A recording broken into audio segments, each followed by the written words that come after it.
mostrar como encher a PR900 geração 2 no compressor no Edge do AliExpress.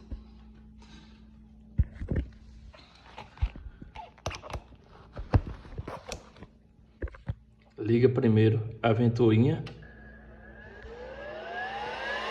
aperta o parafuso.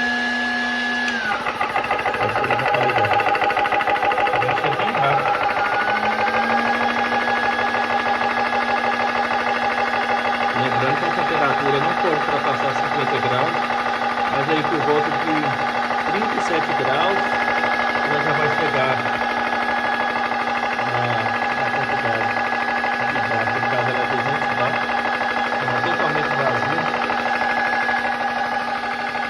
A fonte de alimentação ligada na tomada de 12 volts.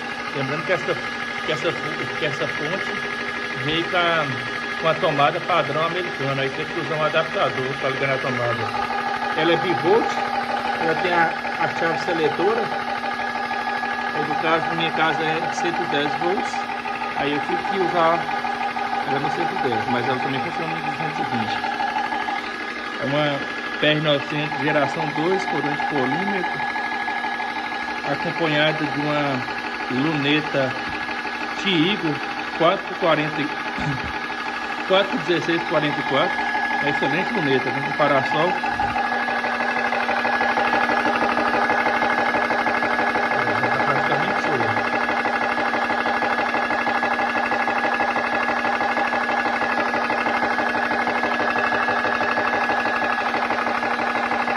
Pronto, agora que ela encheu, desliga o compressor e deixa a ventoinha trabalhar até a temperatura voltar ao normal. Ela deve travar aí uns 32 graus. Aí aqui eu já posso desligar e liberar a pressão, certo? Aí já pode tirar, desencaixar o filtro da carabina. E pronto.